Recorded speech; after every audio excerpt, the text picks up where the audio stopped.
अस्सलाम वालेकुम, welcome again to automotive on board. आज हम इस गाड़ी का रिव्यू करने जा रहे हैं। वो है बिल्कुल नई नकोर किया स्टोनिक। इसमें दो वेरिएंट्स आते हैं, एक एक्स है और एक एक्स प्लस है। ये वो वाला एक्स नहीं है, ये ई एक्स वाला एक्स है। तो साथ साथ इसका हम रिव्यू करते हैं, तो जो जो दोनों वेरिएंट्स में फ़र्क होंगे वो हम आपको बताएंगे और एंड पे हम इस गाड़ी की आपको प्राइस भी बताएंगे और साथ में हम आपको ब्रेकिंग न्यूज़ भी देंगे इसकी प्राइस के साथ।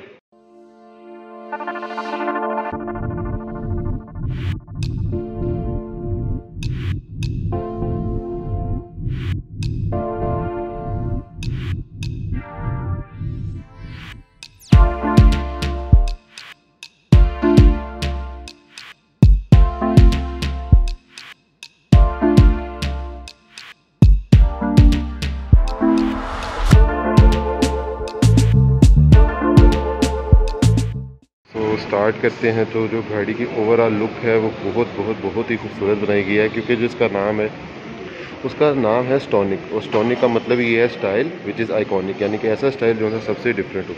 तो सामने अगर हम इसकी हेडलैम्प्स की बात करें तो यहाँ पे इन्होंने हमें LED हेडलैम्प्स दी हैं। साथ में ये हमारे पास DRLs है जो उनसे दिन में भी चलेंगे। और जो ऊपर हैं ये भी LED हमारे पास इंडिकेटर्स आ जाते हैं। साथ में हमारे पास ये फोग लैम्प्स हैं जिस पे इन्होंने एक सिल्वर फिनिश दी है और साथ में ये पियानो ब्लैक है। अब ये पियानो ब्लैक सिर्फ EX प्लस वर्जन में आता है, जो से सिंपल EX है उसमें पियानो ब्लैक नहीं है बल्कि मैट ब्लैक है। तो साथ ही अगर हम इसकी फ्रंट ग्रिल देखें तो ये जो इसकी फ्रंट ग्रिल है यहाँ पे इन्होंने एक हमें प्लास्टिक दे दिया है पियानो ब्लैक का, और यहाँ पे इन्होंने कोई भी ग्रिल प्रोवाइड नहीं की।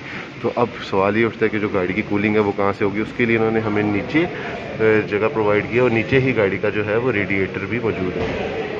साथ ही साथ इस गाड़ी में पार्किंग सेंसर्स भी हमें मिल जाते हैं जो उनसे आपको पार्किंग करने में बहुत ज़्यादा हेल्पफुल होंगे। उसके साथ ये जो हमारे पास EX प्लस मॉडल है इसमें 16 इंच के अलॉय व्हील्स आते हैं, लेकिन जो सिंपल EX है उसमें हमारे पास 15 इंच के अलॉय व्हील्स आते हैं। अलॉय व्हील्स दोनों में ही हैं और जो यहाँ पे टायर उन्होंने हमें इम्पोर्टेड मिशेलिन का टायर भी साथ में दिया हुआ है। गाड़ी के टॉप को देखें तो हमें इसके टॉप में रूफ रेल्स मिल जाती हैं और साथ में जो मज़े की बात वो ये है कि इस गाड़ी में हमें सनरूफ भी मिलेगा। जब मैं इंटीरियर का आपको बताऊंगा तो साथ में उसको भी हम डिस्कस करेंगे। साथ में शार्क फिन एंटीना मिल जाता है। तो अगर ओवरऑल हम गाड़ी की साइड की बात करें तो जो इसकी साइड है काफ़ी गाड़ी की यानी कि लेंथ में तो स्पोर्टेज से ओवरऑल छोटी ही है, इसको हम मिनी स्पोर्टेज भी कह सकते हैं। लेकिन जो इसकी लेंथ अगर हम होंडा वीज़ा से कंपेयर करें तो होंडा वीज़ा से ये हाफ ऑफ यानी कि छोटी है, और जो इसकी हाइट है वो भी होंडा वीज़ा से कम है। लेकिन जो इसकी ग्राउंड क्लियरेंस है, बिकॉज ये SUV और इसने पाकिस्तान में चलना है तो इसकी ग्राउंड क्लियरेंस होंडा वीज़ा से अच्छी है, ज़्यादा है। जो इसके साइड मिरर्स हैं इसमें आपको इंडिकेटर बिल्ट इन मिल जाता है और ये बिल्कुल इलेक्ट्रिकली हैं, यानी कि आप अंदर बैठ के इसको ड्राइवर कैबिन से ऑपरेट करेंगे।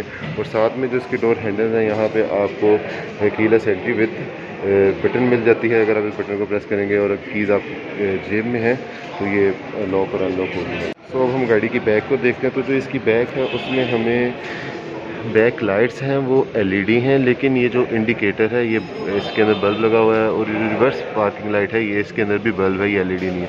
लेकिन जो रेड ब्रेक लाइट है वो उसके अंदर LED इन्होंने हमें दी है।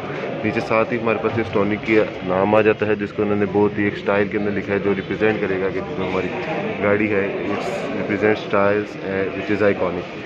साथ में किया का जो लोगो आता है वो इन्होंने न्यू लोगो दिया है किया का, जो सा किया ने प्रीवियसली लॉन्च किया था। तो ये पहली गाड़ी है पाकिस्तान में जो से न्यू लोगों के साथ किया के आ रही है। फ्रंट की तरह बैक में भी आपको पार्किंग सेंसर्स मिल जाते हैं which will help you to park the car more easily. और साथ ये एग्जॉस्ट है, जो एग्जॉस्ट है इन्होंने ज़रा इसको थोड़ा सा बड़ा करके दिखाया है for the sake of only beauty. अगर हम ओवरऑल गाड़ी की बैक की ब्यूटी देखें तो बहुत मुझे पसंद आई है, यानी कि बहुत एक मॉडर्न लुक दे रही है गाड़ी। तो फ्रंट से जो गाड़ी की लुक है, अगर आप फर्स्ट लुक देखें तो जो इन्होंने ये फ्रंट ग्रिल को एक प्लास्टिक लगा दिया से फर्स्ट ऑफ ऑल ये लुक आती है कि जैसे गाड़ी इलेक्ट्रिक है, लेकिन जैसे ही आप नीचे देखें तो वहाँ पे आपको रेडिएटर भी नज़र आएगा। तो a little bit modern electric car से इसकी जो लुक है वो मैच कर रही है।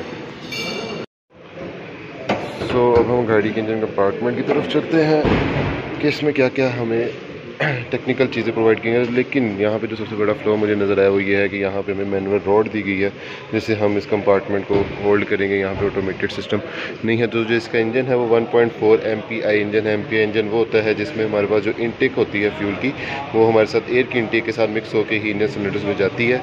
तो जो इसका मैक्सिमम पावर है वो तकरीबन 100 है, और साथ ही साथ जो इसका टॉर्क है वो तकरीबन 13.6 किलोग्राम मीटर पर RPM है।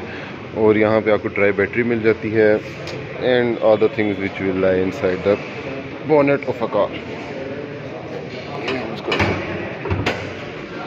So ये हमारे पास गाड़ी अभी रनिंग कंडीशन में है।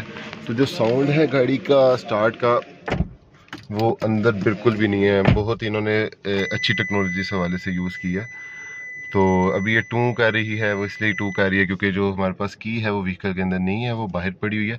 तो अगर ओवरऑल हम इसके स्टीयरिंग वो देखते हैं इसके स्पीडोमीटर को, तो यहाँ पे एक थोड़ा सा ओल्ड लुक है, लेकिन इन्होंने हमें यहाँ पे 4.5 इंच है और अप्रोक्सीमेटली 4 इंचज़ की इन्होंने एक सामने डिस्प्ले भी दिया है। लेकिन जो सी हमारे पास सादी EX है उसमें ये डिस्प्ले जो है वो छोटा आता है। तो यहाँ पर अगर हम देखें तो यहाँ से गाड़ी के जो हैं वो मोड्स चेंज हो जाएंगे। इधर से ये क्रूज़ है, ये लिमिट है, और साथ ही साथ अगर हम गाड़ी के स्टीयरिंग की बात करें तो जो इसका स्टीयरिंग है वो डी शेप स्टीयरिंग है और बहुत ही खूबसूरत। नेक्स्ट अगर हम गाड़ी के इंफोटेनमेंट सिस्टम की बात करते हैं तो उन्होंने एक फ्लोटिंग इंफोटेनमेंट डिस्प्ले हमें प्रोवाइड किया है जो कि तकरीबन 8 इंचज़ का है। फ्लोटिंग ये होता है कि जो थोड़ा सा हमारे डैश से बाहर निकला होता है, और ये इसी तरह से हमारे डैश से बाहर निकला हुआ। अगर हम इसकी मुख्तलिफ चीज़ें देखें तो यहाँ पर मेन्यू में जाएँ तो रेडियो है, होम पे जाते हैं, ऑल मेन्यूज़ पे, तो यहाँ पे हमारे पास सारे इसके फंक्शंस वगैरह आ जाते हैं। और ये गूगल को भी सपोर्ट करता है और साथ ही साथ ये हमारे पास जो एप्पल प्ले है उसको भी सपोर्ट करता है। नीचे हमारे पास AC का सिस्टम आ जाता है, ये AC का है, यहाँ पे आप मुख्तलिफ इसको कंट्रोल कर सकते हैं। नेक्स्ट इसके बाद हमारे पास सेंट्रल कंसोल में सबसे पहले हमें ये 12 वॉट की और 12 वोल्ट 80 वाट्स की चार्जिंग सपोर्ट मिल जाती है।